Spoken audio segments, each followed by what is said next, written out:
Empezamos. Non vai a ser que... Mentras haya... Estamos funcionando co grupo electróxeno da Xunta de Galicia e, polo menos, mentras dispoñamos del neste día tan accidentado, tan... A verdad, vamos, non recordo, parece un apagón en toda España, non? Según nos contan. E en Portugal tamén. Bueno, pois... Que se solucione canto antes e todos saber as causas. Bueno, empezamos... Rematado o reunión ordenada do Consello da Xunta de Galicia, como sempre, paso a darlles conta dos asuntos máis importantes tratados e acordados. O primeiro, a proposta da Consellería de Facenda, ten que ver cos procedementos, cos procesos que levamos tempo implementando na Xunta de Galicia para ampliar e reforzar o noso cadro de persoal. E, ademais, o que queremos, sendo conscientes de que moitísima xente prepara e preséntase ás diversas oposicións, pois traballar ou permitirlles traballar coa máximo tempo de previsión posible a efectos de preparación dos correspondentes exames. E, por tanto, hoxe o que fixemos foi darlle o visto e prace a convocar cerca de 1.600 plazas, casi un número moi cercano ás 1.600 plazas de emprego público. As convocatorias serán, logo de acordo hoxe, inmediatamente entre o mes de maio, que estamos a piques de empezar, e o mes de novembro.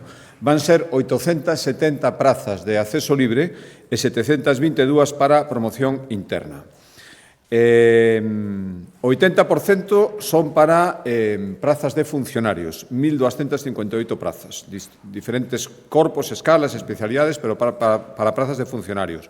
E o resto, 334 plazas, para persoal laboral.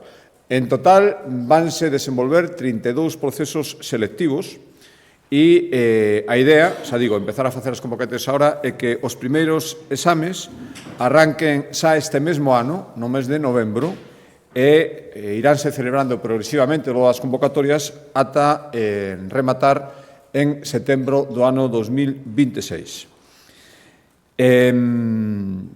Xa digo, esta é a primeira aproximación de datas que queremos dar, pensando en moitas persoas que necesitan, están esperando saber as datas, saber que as primeiras serán en novembro, e despois, como empezaremos a facer as convocatorias en maio, despois xa iremos dando, con toda a antelación posible, as datas dos primeiros exames. Por darlles algunha orientación máis. En maio vanse convocar 357 prazas para patrón e mecánico do Servicio de Gardacostas, para peóns forestais, para xefes de brigado, para bombeiros forestais, no mes de maio. En suño, 149 para técnicos e auxiliares de cociña, subalternos, coidadores ou mestres de taller. En setembro, 14 prazas para especialidades en ciencias do mar, bioloxía pesqueira e navegación marítima. En outubro, a gran convocatoria 657 para Administración Xeral da Xunta de Galicia. En outubro e novembro, 155 para auxiliares de clínica e psicoloxía. E en novembro, 258 prazas, as restantes, que serían para distintas categorías de Administración Xeral que non estiveran incluídas na convocatoria de outubro de 657. Xa digo, convocatorias empezaránse a facer xa, primeiros procesos selectivos que serán os correspondentes ás primeiras convocatorias no mes de novembro, e iremos dando a información coa antelación, toda a antelación posible para facilitar a preparación por parte dos opositores das persoas que se queiran presentar. Outro acordo, isto é un informe levado ao Consello da Xunta de Galicia pola Consellería de Facenda, ten que ver, e ademais, hoxe, a vista da rolda de prensa, ademais, convocada polo delegado do Goberno, o certo é que o que estamos facendo aquí, este acordo xa estaba previsto, pero ben, para contrastar as cifras, pois saben que periódicamente levamos un balanzo de como vai o grado de execución dos fondos europeos que ten asignados Galicia. Ben, Galicia ten asignados 1.745 millóns de euros dos diferentes fondos, incluídos Next Generation, MRR,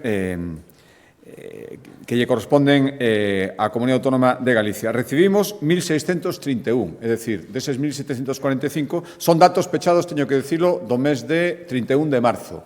Habería que incorporar, o digo porque os niveis de execución probablemente non, subiron probablemente durante este mes de abril, pero son datos pechados a 31 de marzo.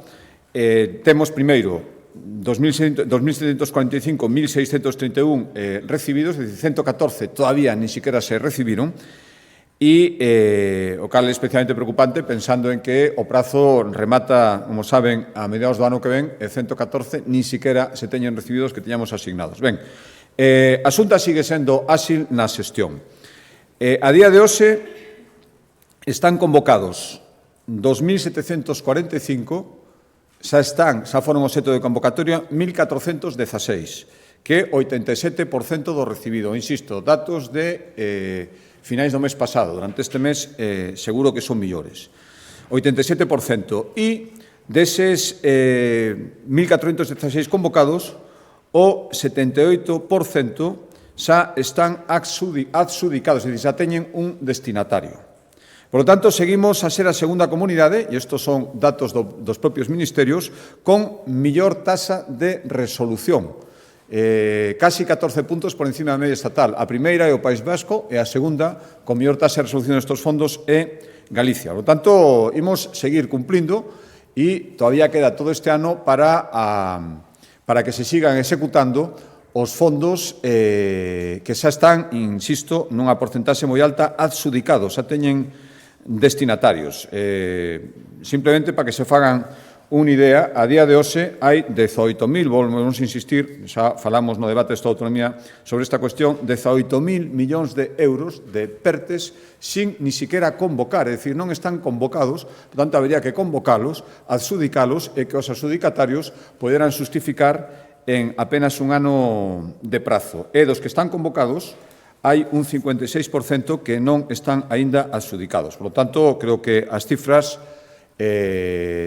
sin baixar a garda dende o ámbito autonómico, sabemos todavía que quedan estes meses para acabar de rematar o que xa está en execución, para subir ese porcentaxe de execución, o porcentaxe de convocatoria de adxudicación e de execución nos move a unha tranquilidade que, salvo imprevisto, se acreditará que o 100% sempre é moi difícil, ímolo intentar, pero unha porcentaxe altísima os fondos asignados a Galicia e que podemos nos gestionar directamente estarán plenamente justificados. Por eso insistimos, agora que ainda estamos a tempo, en que se nos transfiran deses miles de millóns, 18.000 millóns que están sin ni siquiera convocar, nunca hai son que se nos transfiran as comunidades autónomas, eses 1.300 millóns de euros, facendo un cálculo, se poden ser máis encantados, pero 1.300 creo que nos correspondería por tamaño e por economía de fondos que, senón, probablemente, como sigan este vieiro, non lle aproveitarán a ninguén e terán que ser devoltos.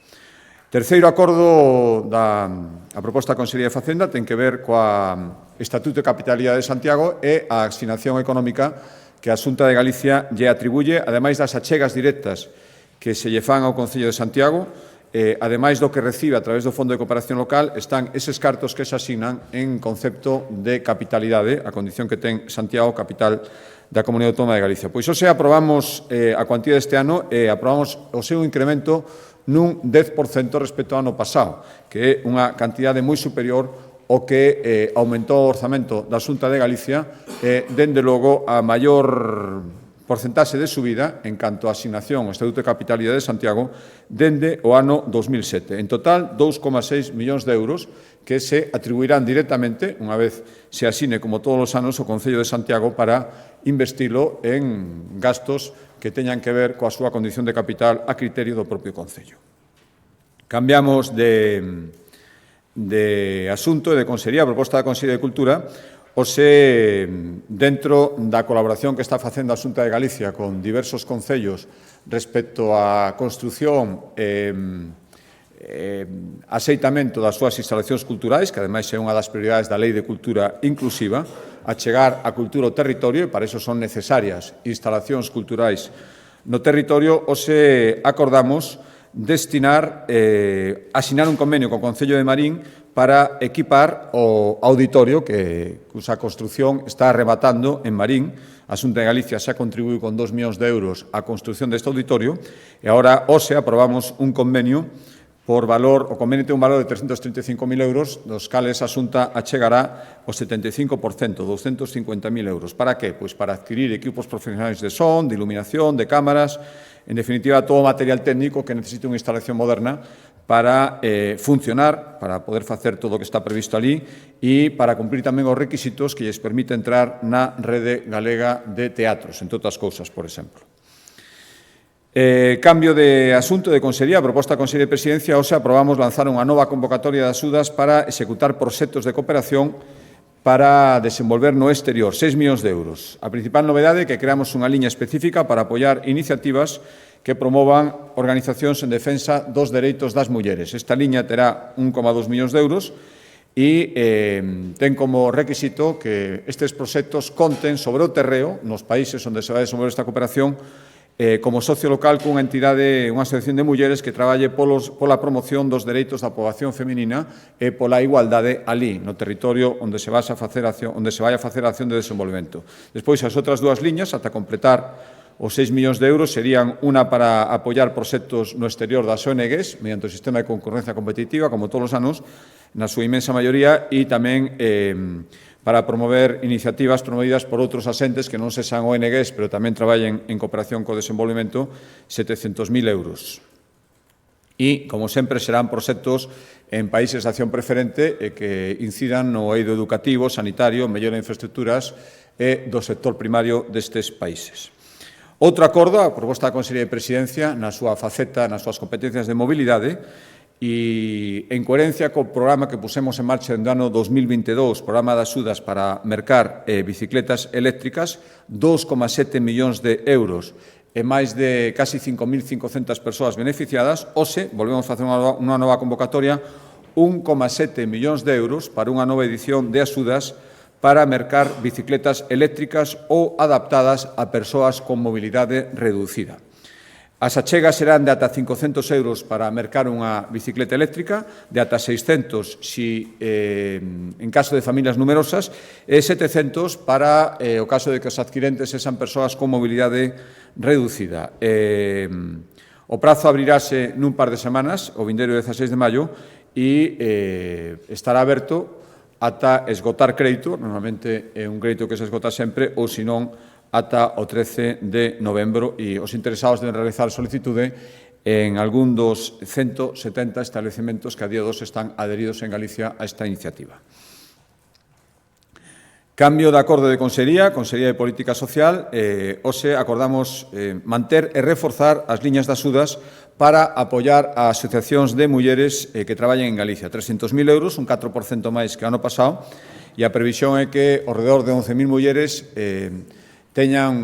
participen, se poidan beneficiar de algunha das actividades que van facer estas asociacións con esta axuda da Xunta de Galicia, que pode ser para gastos correntes e de funcionamento das asociacións ou para actividades ou programas concretos especialmente relacionados coa promoción de igualdade ou loita contra a violencia machista. Dende que empezamos con estas achegas, destinamos 2 millóns de euros e foron beneficiarias máis de 600 entidades en Galicia. Sigo con política social. Saben que no debate desta autonomía a semana pasada anunciábamos a creación de 24 novas residencias con 1.800 prazas e, aparte da creación de novas prazas e novas residencias, hai que seguir millorando aquelas que xa existen. Nestes últimos consellos recordarán que aprobábamos licitación de obras de mellora na residencia do Volta ao Castro en Santiago, Torrente Ballester en Coruña, Castro de Rei en Lugo, e hoxe acordamos destinar 550.000 euros para reformas na residencia da Xunta de Galicia en Carballo, para a renovación das fachadas, mellorar a súa accesibilidade ou sustitución de pavimentos e de elementos que se estén degradados. Cambio de área de acordo. A proposta da Consellería de Sanidade, hoxe autorizamos no Consello a primeira compra centralizada, é dicir, as 7 áreas sanitarias comprando conxuntamente de medicamentos innovadores para loitar contra linfomas e leucemias. Unha cantidad importante, 32 millóns de euros, e son medicamentos moi novedosos que están funcionando como alternativas á quimioterapia convencional e, ademais, estánse demostrando moi efectivos, e o que facemos, un importante investimento, é esta compra centralizada por primeira vez, 32 millóns de euros, a 7 áreas sanitarias de Galicia conxuntamente. Renovamos tamén, como vimos facendo nos últimos anos, o convenio que a Xunta de Galicia mantén coa Federación Galega de Comercio para promover e impulsar os establecementos comerciais que hai en Galicia. Serán 690.000 euros para campañas de promoción, para a formación de comerciantes e para impulso da digitalización, e isto está dentro do Plan Estratégico de Comercio 2530 que presentamos hai pouco tempo no Consello da Xunta de Galicia.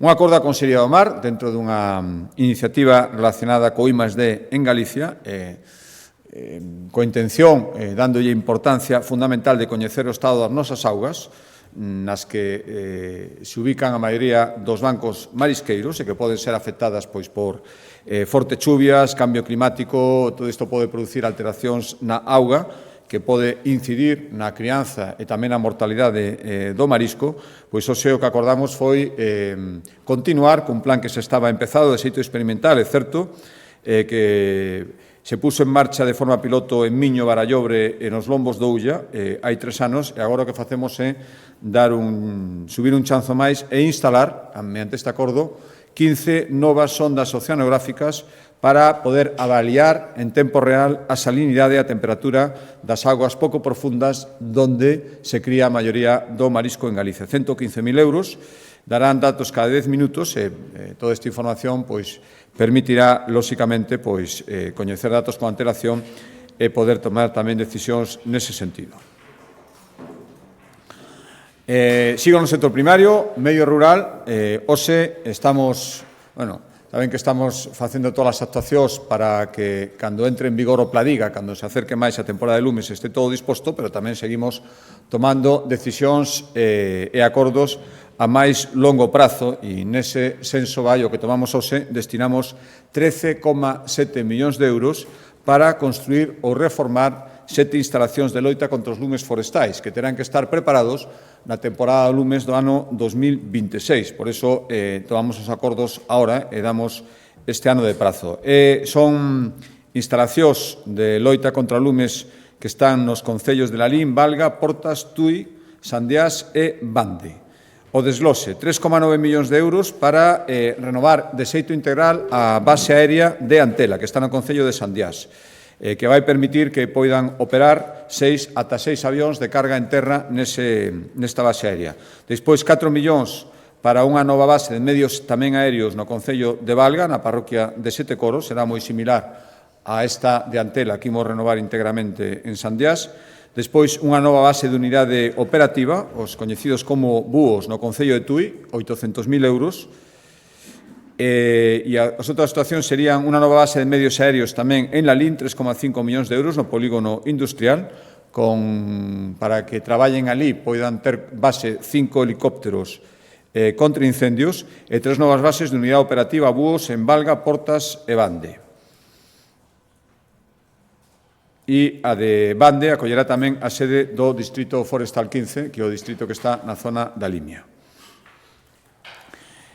Política social, hoxe aprobamos, cambio de acordo, a posta en marcha dun programa que é pioneiro, vai ser a primeira vez, que vai permitir, coas axudas da Xunta de Galicia, que se leven a cabo 10 proxectos de investigación en materia de xénero. O orzamento é 1,1 millóns de euros e o obxectivo é que as universidades, que serán as destinatarias deste 1,1 millóns de euros, poidan contratar a 10 investigadores que centren a súa carreira, a súa actividade investigadora científica no eido da igualdade, dirixido a todas as áreas de coñecemento, artes e humanidades, ciencias sociais, ciencias de saúde, enseñaría, arquitectura, ciencias. A idea é que estas 10 persoas contratadas, investigadoras, poidan comezar a traballar o vindeiro 1 de setembro e durante 4 anos poidan facer o seu traballo de investigación, incluindo, ademais, un estadía no estranxeiro de como mínimo 3 meses. Pois para que? Pois para mellorar o coñecemento da situación nas relacións de xénero, facer esta actuación investigadora en unha perspectiva transversal de xénero e tamén dar a coñecer os resultados e aplicalos no día a día da actividade investigadora que promoven as universidades galegas. Cambio de acordo a proposta da Consellería de Economía na súa faceta de promoción do chan industrial. Hoxe acordamos poñer a disposición das empresas 87.000 metros cadrados de solo industrial ubicados no antigo Centro de Transportes de Ponte Caldelas. Xa adxudicamos e imos empezar as obras de urbanización de 42 parcelas que xa existen na antigua cidade de transportes que está en Ponte Caldelas, e o que queremos esa urbanización vai permitir adaptalas a un uso industrial e darlle unha nova vida, ademais, a esta zona e poñer chan a disposición das empresas que queran instalarse nesta zona do concello de Ponte Caldelas. Cambio de consellería, vivenda, como sempre traemos acordos que teñen que ver co cumprimento dese obxectivo de duplicar o parque de vivendas, e o que fixemos foi darlle o visto e prace a construir 100 novas vivendas de promoción pública, é dicir, directamente construídas pola Xunta de Galicia, en parcelas que lle cedeu a Xunta de Galicia o Concello da Coruña. Concretamente, unha vez que se asinen as escrituras de cesión, o sea, acordamos a aceptación, ahora asinamos a cesión, inmediatamente empezaremos os procesos de licitación para poder construir 58 vivendas nunha parcela que nos cede o Concello na zona dos Rosales, Praza Elíptica, 30 vivendas en 2 terreos que están no lugar de Pedro Fernández e outras 11 na rúa Rei Abdulá. Todos no Concello da Coruña, en parcelas cedidas polo Concello da Coruña. Cambio de consellería e de acordo, a proposta da Consellería de Medio Ambiente, e logo do informe que elevou o Consello da Xunta de Galicia, os acordamos dirixirnos ao Goberno Central, ao Goberno de España, cunha reclamación clara que, ademais, é o momento de facela. Está a punto de poñerse en marcha, empezará no ano 2026, o chamado Fondo Social para o Clima, que vai poñer en marcha a Unión Europea, que repartirá nos países que integran a Unión. En total é unha cantidade moi importante. O fondo son 86.700 millóns de euros e a España corresponderíanlle 9.000 millóns de euros para executar entre o ano 26 e o ano 32. A que se van poder dedicar? Pois a investimentos para mellorar a eficiencia enerxética de vivendas, para impulsar o transporte sostible, para apoiar os fogares vulnerables con gastos enerxéticos, e cada Estado membro terá que decidir, dentre o amplio abano de actuacións, a que se poden destinar e tamén, moi importante, os criterios de reparto. Esa é a razón de que os tomemos acordo de dirixirnos ao Goberno Central. A Unión Europea dixo que en toda a elaboración por cada país dos destinos e dos criterios destes, xa digo, no caso de España, 9.000 millóns de euros, as autoridades regionais terían que ter unha participación directa. Bueno, o certo é verdade é que a día de hoxe non fomos nin contactados, isto son fondos que teñen que empezar a executarse no ano 2026 e, polo tanto, os acordamos solicitarlle formalmente ao Goberno Central participar dun xeito activo na xestión e no diseño dos criterios de reparto destes fondos, do Fondo Social para o Clima. Existe unha cantidade importantísima, 9.000 millóns de euros en 6 anos, o que ímos pedir ao Goberno de España é que, entre outras cousas, entre os criterios de reparto se teña en conta a dispersión poboacional que encarece tamén a prestación de servicios relacionados co medio ambiente, co clima e coa enerxía. Por lo tanto, que non caiga na tentación de facer criterios de división, por exemplo, solo por habitante, que no caso de Galicia, como no caso de outros financiamentos autonómicos, salíamos claramente perxudicar. Por tanto, dirixiremos formalmente, pediremos participar nun sentido amplio, pero, dende logo, nos criterios de reparto, que entendemos que o que se ten que estar definindo agora mesmo, que se teñan en conta as peculiaridades de Galicia nesta cantidad, insisto, 9.000 millóns de euros para gastar en 6 anos. A proposta da Consellería de Presidencia é dentro dese autonomismo útil no que eu refería no debate do Estado de Autonomía, é dicir, reclamar competencias que realmente poidan mellorar a vida da xente, competencias que os galegos demanden e que poidan ser mellor xestionadas dentro do ámbito autonómico. Recordarán, falamos da xestión compartida das alertas meteorolóxicas, rescate e transferencia da P9, con xestión de ingreso mínimo vital e a posibilidade de xestionar a incorporación de man de obra estranxeira ao noso tecido productivo, especialmente en prazas vacantes agora mesmo e que son de urxente cobertura. Pois ben, o que fixemos hoxe foi acordar, solicitarlle formalmente ao Consello Consultivo, como paso previo e necesario, facerlle unha consulta sobre as posibilidades legais do traspaso das competencias para poder xestionar, pois eso, os permisos de traballo e todo o que ten que ver coa chegada de traballadores estranxeiros a Galicia. Primeiro, as posibilidades legais, segundo, o procedemento e tamén o ámbito o que podería afectar esta competencia. Se digo, un paso previo para poñer en marcha todo o procedemento que, despois da resposta do Consello Consultivo, que delimitará o ámbito e a maneira de facelo, iniciarémolo inmediatamente. Isto é unha competencia que xa ten a Comunidade Autónoma de Cataluña, xa ten o País Vasco tamén, e, polo tanto, entendemos que hai razóns dabondo para que Galicia a poida ter tamén. Iniciamos este proceso facendo esta consulta ao Consello Consultivo para que faga un procedimento xurídico sobre, xa digo, o ámbito, o procedimento e os seguintes pasos que teríamos que dar para facela efectiva como conseguimos facer a xestión do litoral. Per último, acordo, a proposta da Consellería de Cultura, importante acordo para moitísimas familias, moitísimas persoas que están pendientes sempre da apertura do período no que se ofertan prazas para campamentos e actividades de verán en Galicia. Imos facer a maior oferta de prazas que hubo nunca hubo un número tan amplio. En total serán 11.650 prazas para a mocidade, entendida entre 9, idade mínima, e 30 anos, idade máxima. Haberá 8.000 destas 11.650, se digo, cantidade máxima, récord na oferta de plazas. 8.183 serán para campamentos, a maioría dirixidos a nenos e nenas entre 9 e 17 anos. Estancias de entre 8 e 12 días en Galicia e tamén noutras comunidades autónomas en intercambio, igual que virán aquí rapaces e rapazas de outras comunidades autónomas. Existe a posibilidade de facer estas estadías no País Vasco, Extremadura, Castela e León, Castela-A Mancha, A Rioxa, Madrid e Cantabria. Despois haberá outras 779 para os chamados minicampamentos, rapaces de 9 a 12 anos, 5 días en instalacións, eso sí, aquí na nosa comunidade autónoma. E para os maiores de 18 anos hai dos tipos de actividades. Campos de voluntariado, 600 prazas para campos en Galicia e 75 para outras autonomías e outras 75 para facelas no estranxeiro. E despois outras 218 para as chamadas actividades de ocio alternativo e saudable. E por último quedarían 1.720 prazas para que, como todos os anos, asociacións ou escolas de tempo libre poidan, previo concerto coa Xunta de Galicia e previa coordinación, utilizar para os seus asociados as instalacións que ten a Xunta de Galicia destinadas a este fin. Xa digo, en total, nunca se ofertaron tantas prazas, 11.650 prazas que serán convocadas en breve para que poidan empezar os primeiros turnos de campamento coincidindo co inicio do Brao.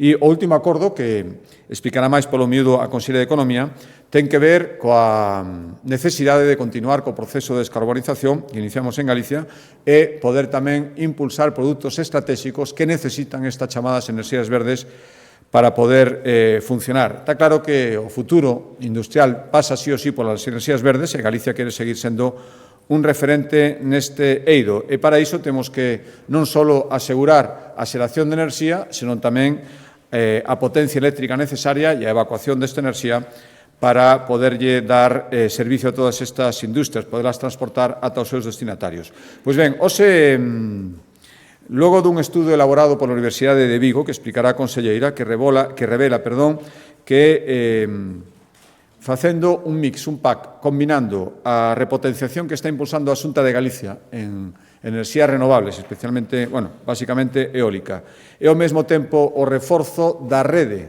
que necesitamos e que depende do Goberno Central, a enerxía renovable en Galicia, o aumento da xeración, podía chegar ata un 124% máis do que se está xerando a día de hoxe. Para iso xa digo que faría falta combinar a repotenciación, que xa iniciamos, como saben, e as necesarias medidas de reforzo das redes de transporte e distribución da enerxía en Galicia. Por lo tanto, agardamos esta sensibilidade. Estamos falando da posibilidade de crear moitos postos de traballo en Galicia coas novas industrias verdes, pero para iso ten que ser un traballo en equipo entre o que fagamos dende Galicia e o que necesitamos que faga o Goberno Central. Pero para explicarlo máis polo miúdo, doi a palabra á conselleira.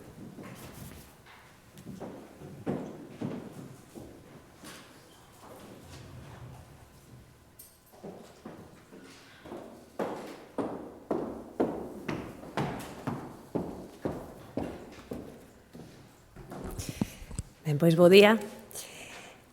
Vou dar conta do informe que, como di o presidente, pois sometimos a consideración do Consello sobre a incidencia que ten o reforzo das redes de transporte eléctrico xunto coas medidas de repotenciación que estamos adoptando pola Xunta de Galicia para a implantación de novos proxectos industriais na comunidade. Bueno, por poñer un pouco onde estamos actualmente, Galicia somos a terceira comunidade autónoma con maior participación no mix de fontes naturais. En concreto, pois, estamos soamente por detrás de Castela e León e de Aragón. pero non basta soamente con esta elevada potencia renovable, senón que esta potencia renovable ten que incorporarse ao sistema eléctrico, e de aí a importancia de que se acompañe das infraestructuras eléctricas adecuadas.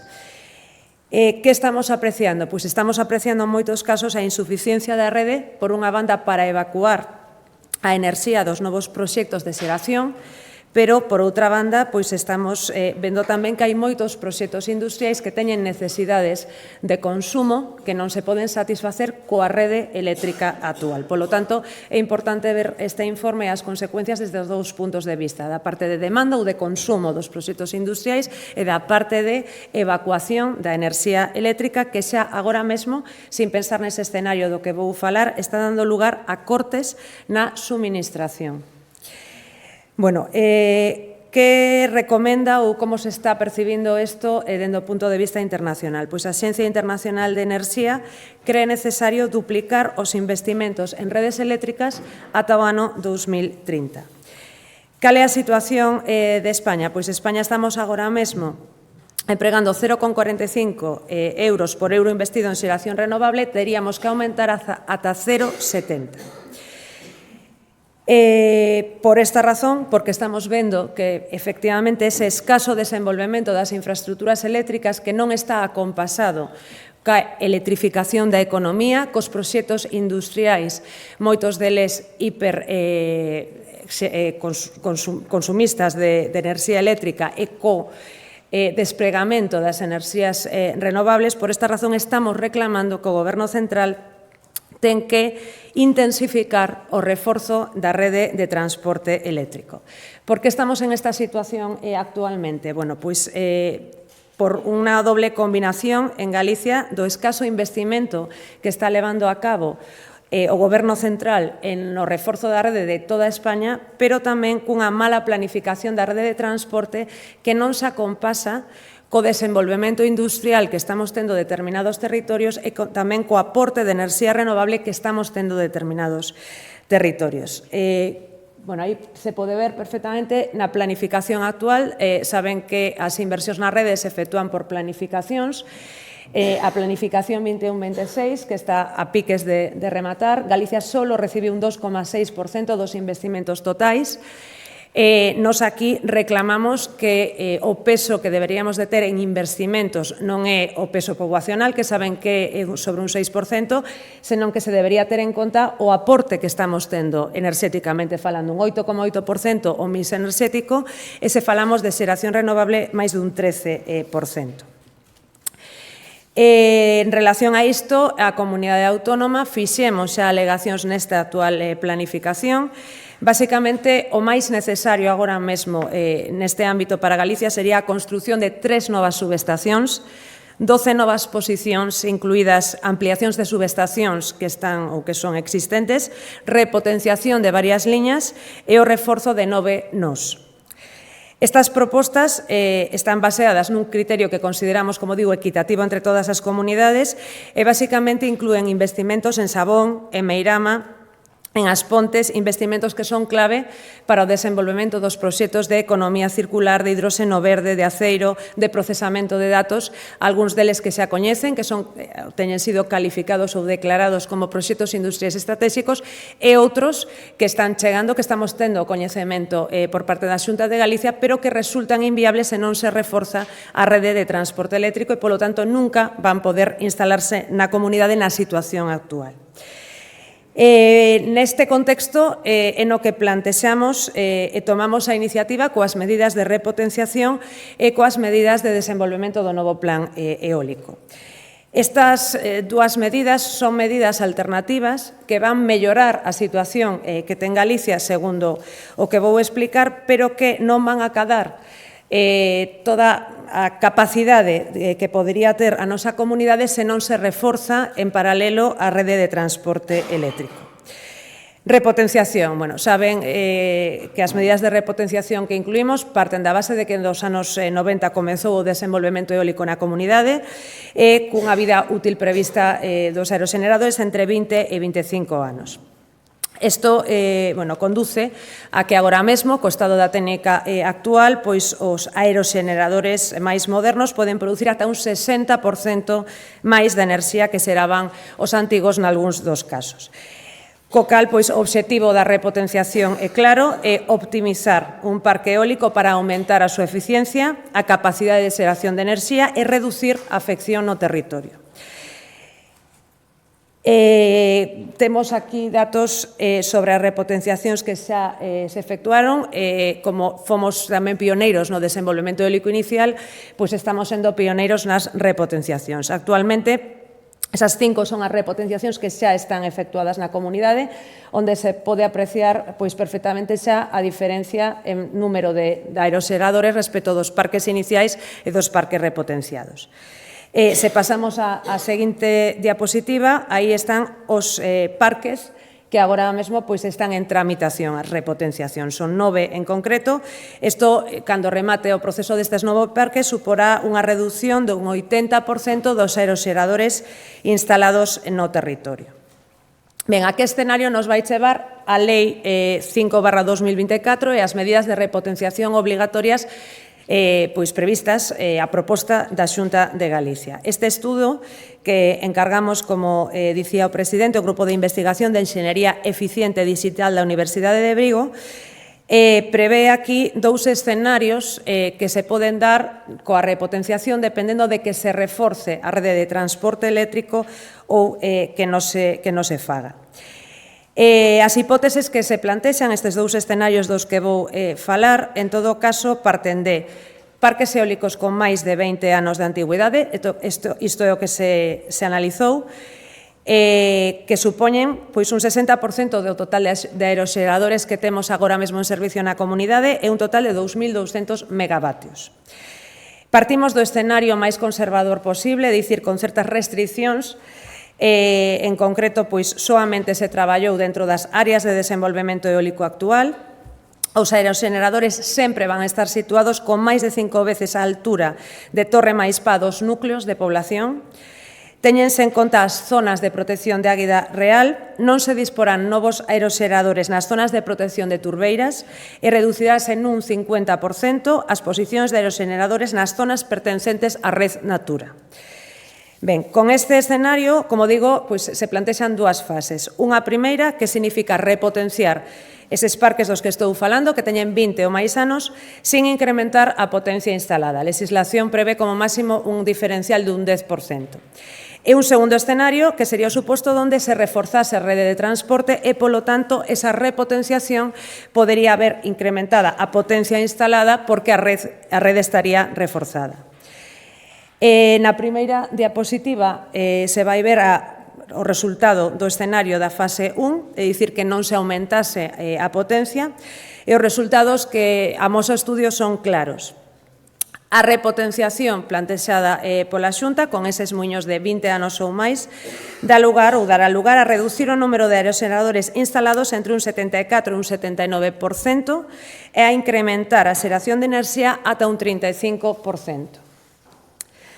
Para que se entenda o que isto supón, pois hai que pensar que o incremento da xeración, sin, por suposto, aumentar para nada a superficie eólica, todo o contrario, como estamos vendo, sería similar a instalar 20 novos parques eólicos, con nova ocupación de terreo de 40 megavatios, e podería atender as necesidades de proxectos industriais de máis de 350 megavatios de consumo. É dicir, con esta repotenciación, pois poderíamos, ou nos vai permitir atender as demandas enerxéticas dos proxectos industriais previstos na contorna das Pontes de García Rodríguez, por un exemplo. Segunda fase, a que se posibilitaría o aumento da potencia porque estaría reforzada por parte do Goberno Central a rede de transporte eléctrico.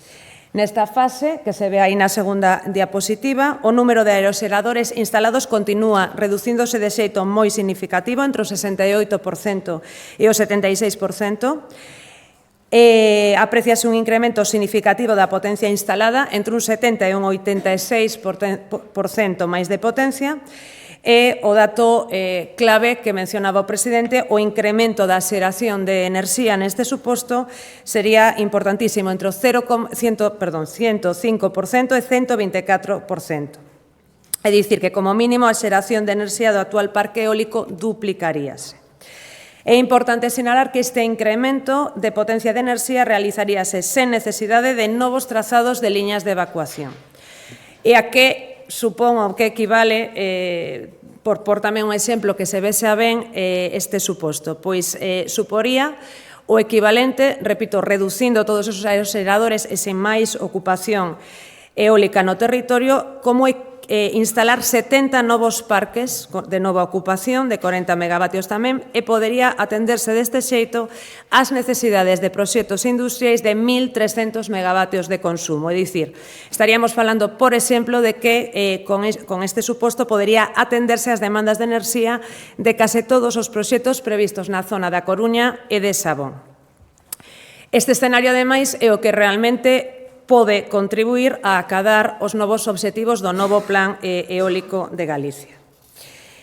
Ben, polo tanto, a conclusión eu creo que é clara deste análise que fai a Universidade de Vigo, que existe un elevadísimo potencial eólico en Galicia e que podería ser, ademais, aproveitado en condicións absolutamente sustentables que pode contribuir a acadar os obxectivos de aproveitamento de enerxías renovables en España.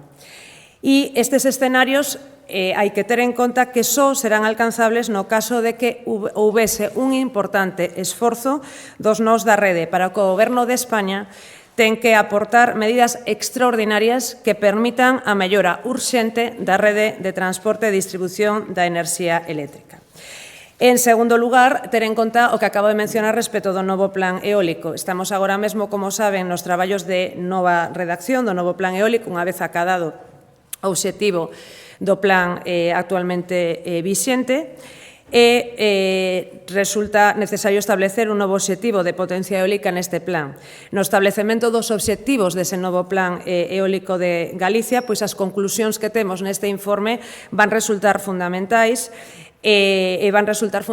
porque neste escenario que contempla este informe seríamos capaces de aumentar significativamente esa potencia no novo plan eólico e, como poden ver claramente, pois con un impacto moi pouco relevante no territorio, é dicir, reducindo mesmo o impacto actual dos parques eólicos actualmente instalados. E nada máis, creo que as conclusións son claras, que as necesidades enerxéticas dos proxectos industriais, isto é clave, que se están tramitando e os que poden vir, a capacidade que temos de atraer novos proxectos, están absolutamente vinculadas a que se reforce esa rede de transporte, que é un elemento esencial para o desenvolvemento industrial de España e de Galicia, que a repotenciación impulsada pola Xunta de Galicia vai permitir maximizar os recursos que temos con menor impacto medioambiental posible e que, para facer fronte a todo o proceso de descarbonización e de electrificación da economía, non soamente cabe o aumentar os obxectivos do PNIEC, do Plan Nacional de Enerxía e Clima, non soamente cabe facer unha nova legislación industrial, senón que iso ten que ir acompasado con redes de transporte eléctrico que permitan que esa enerxía sexa suministrada aos proxectos e que os proxectos renovables poidan evacuar esa enerxía ao sistema. E máis nada, pola miña parte, quedo a disposición das dúbidas que teñan.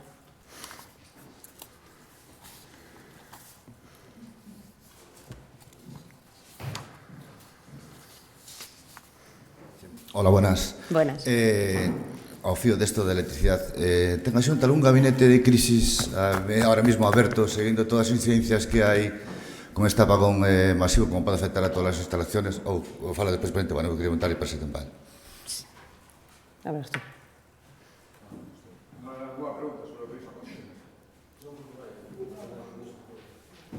Listo.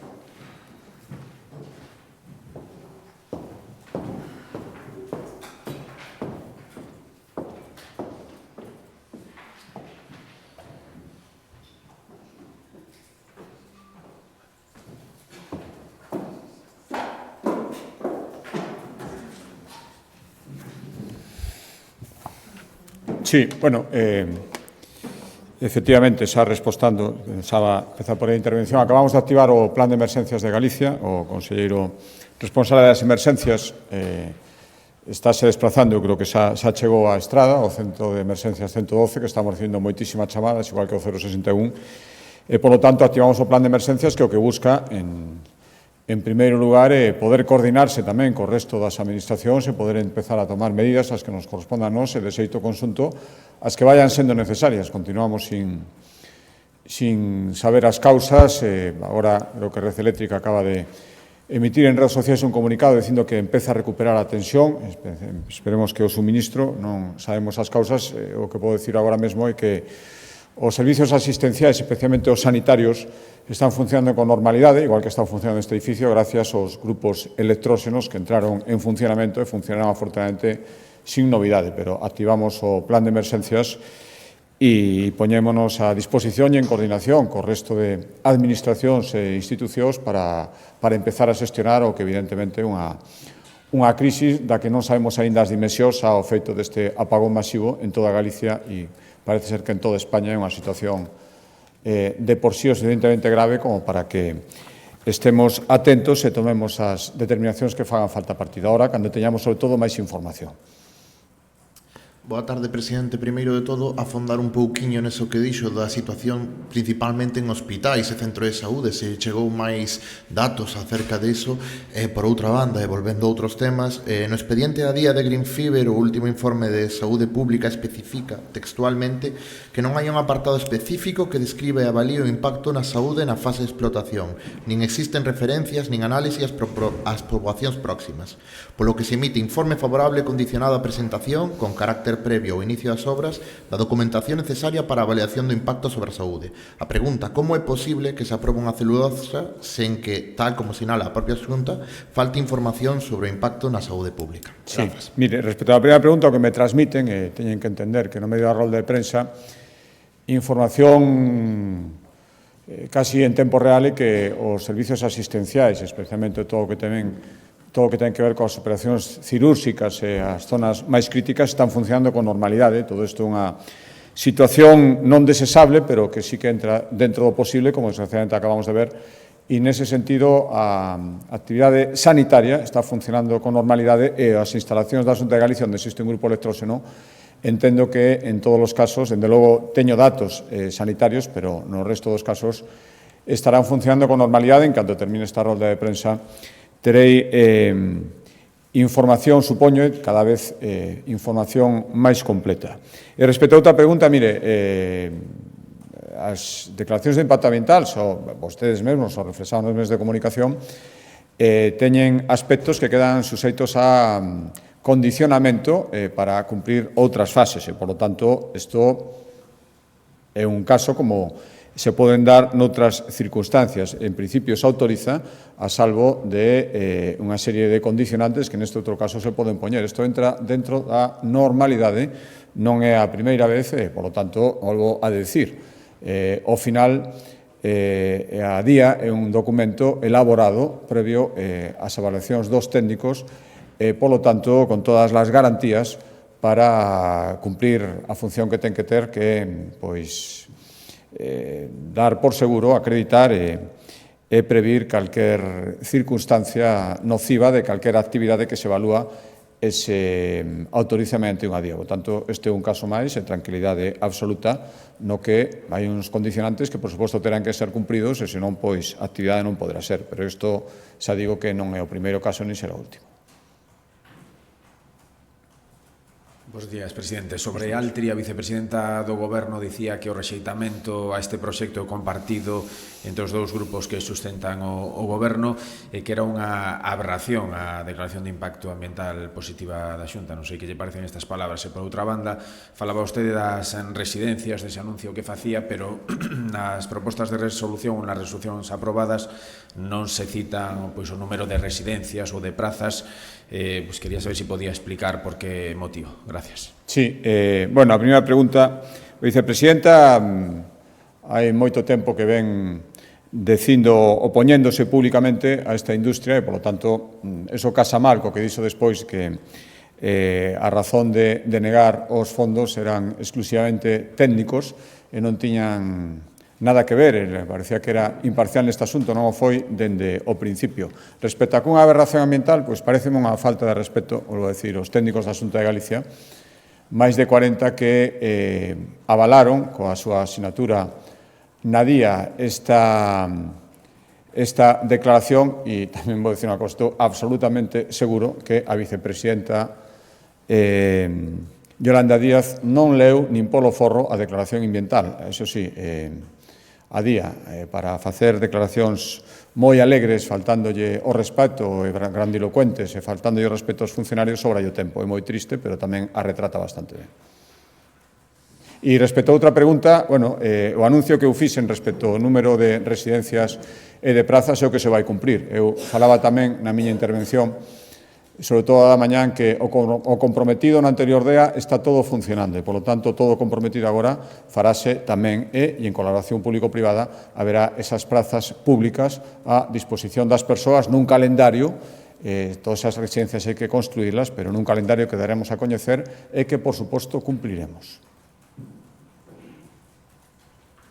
Bo día, presidente. Bo día. A respecto destas declaracións da vicepresidenta do Goberno, Yolanda Díaz, sobre Altri, tendo en conta o que dixo no debate sobre o Estado de Autonomía con respecto a que iban a pedir fondos para executar desde a Xunta, non sei se teñen previsto, no caso de que non se concedan axudas desde o Goberno español a Altri, se a súa pretensión é aproveitar estes fondos ou outros para poder promocionar ou dar estes fondos a esta fábrica.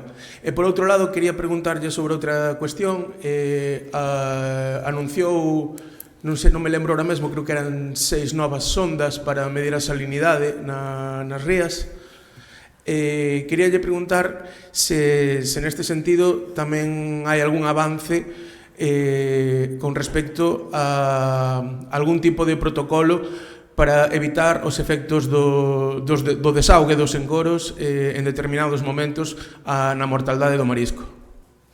Mire, empezando por a segunda pregunta, son 14, me parece, non son 6, 14 novas sondas e, o sea, para o protocolo específico que usted me pregunta, eso pediría que se dirixira ou ben a Consellería de Medio Ambiente, responsable, ten as competencias sobre a Conca, que é competencia nosa, ou a Consellería do Mar. Non lle podo decir se efectivamente hai un... E, ademais, respecto ás conexións que vostede establece, todo iso é unha pregunta sectorial que lle remitiría a... Está chamando o delegado do Goberno ahora mismo, por certo, entonces, en canto acabe a rol de prensa, supoño que terá que ver con todo isto. Lle remitiría esas consellerías. Respecto á primeira pregunta, mire, nós pedimos os cartos non pensando en ninguna empresa concreta, sino pensando en que non se perdan. Xa estábamos dando os datos respecto á execución, a boa execución en Galicia e a, sinceramente, mala execución, 18.000 millóns de euros, todavía como primeiro día nunca hai son. Por lo tanto, queremos que veñan a Galicia e a partir de aí os distribuiremos entre proxectos industriais. Eu manteño o dito xa repetidamente para outra empresa deste tipo que optaba a fondos europeos. Se non ten eses fondos europeos, dende logo non van ser compensados con fondos propios da Xunta de Galicia. Eso o manteño dende o principio. A mí me gustaría que se esos fondos non se van a aproveitar, viñeran a Galicia e distribuíramos nos proxectos industriais que realmente acrediten que con eles van crear o que queremos aquí, riqueza e emprego industrial en Galicia. Gracias.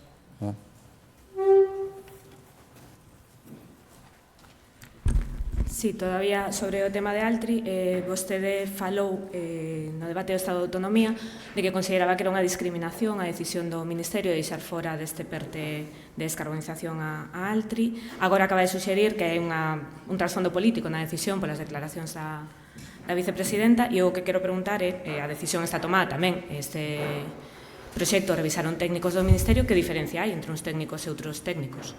E, por outra banda, a número 2 do PP, Paula Prado, atacou no debate de Estado de Autonomía tamén a organizacións e a cidadáns concretos, un actor, pola súa postura contraria e o seu activismo contra esta fábrica, este proxecto de fábrica.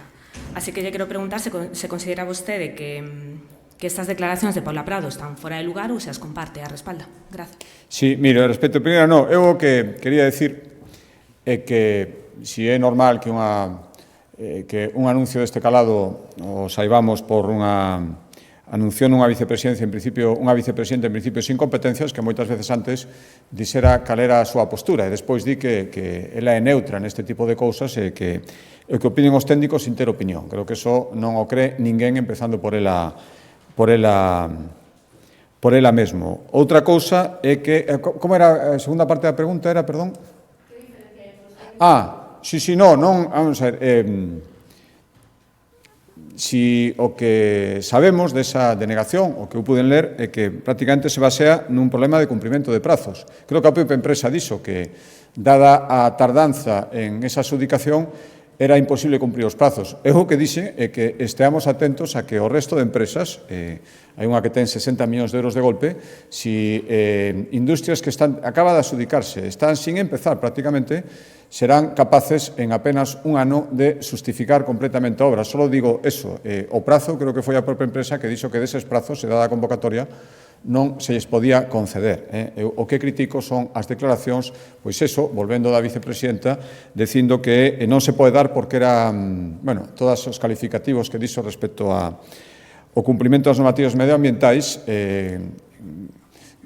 contraviniendo e entrando en franca contradición cun documento que non coñece, nin creo que teña moito interés en coñecer. Respecto a outra pregunta, mire, é un vídeo que vimos moitísimas veces en redes sociais e eu me pregunto se esa organización, cantos vídeos en redes sociais puderon vir os galegos desa organización falando de limpieza de cauces nos ríos, de actividades medioambientais, de protección do noso medio ambiente en Galicia. Eso que estamos vendo repetidamente, eu chamo a atención sobre que parece ser que eso é o único que ocupa esa organización. E respecto a quen protagoniza ese vídeo, pois temos vistos tamén declaracións dele, algunha entrevista, pois dicindo que realmente do tema este non tiña moita opinión, que entra bastante en contradición co que di nese vídeo. Outra cousa é que fora, pois, en fin, unha actuación.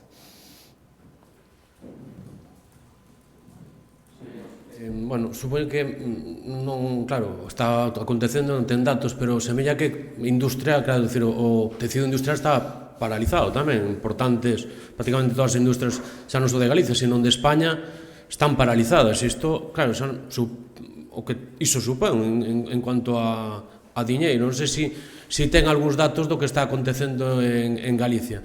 E despois, outras dúas cuestións. Quería preguntar polo plan que presentaron aquí a semana pasada, o plan de cirurxías para a atención primaria.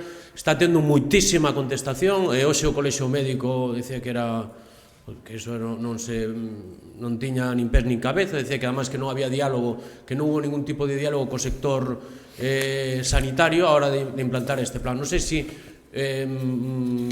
pensan en, digamos, readaptalo despois de todas estas críticas.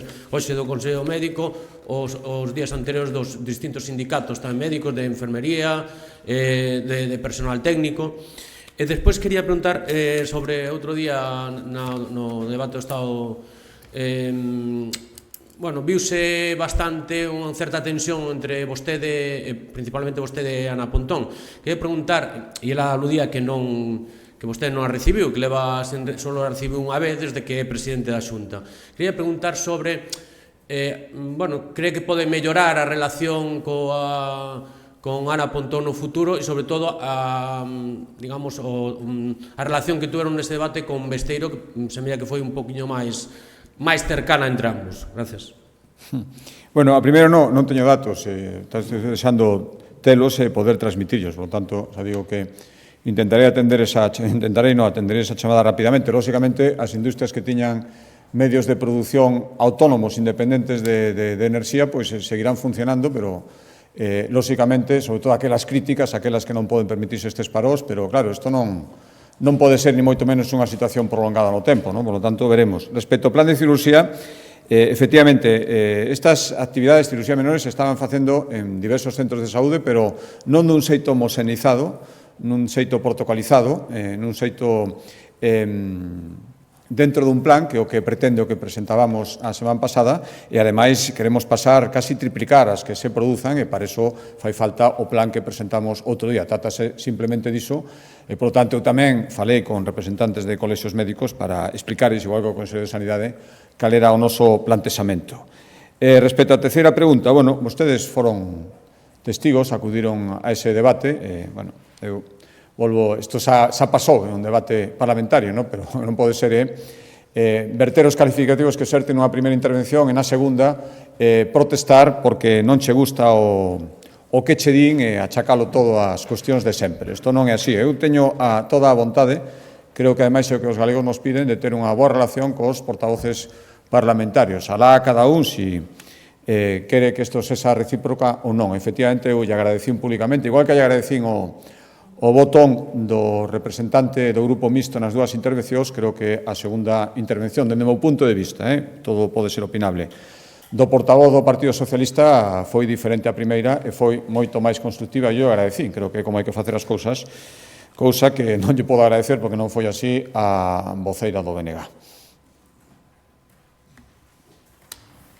Moi ben, moitas gracias.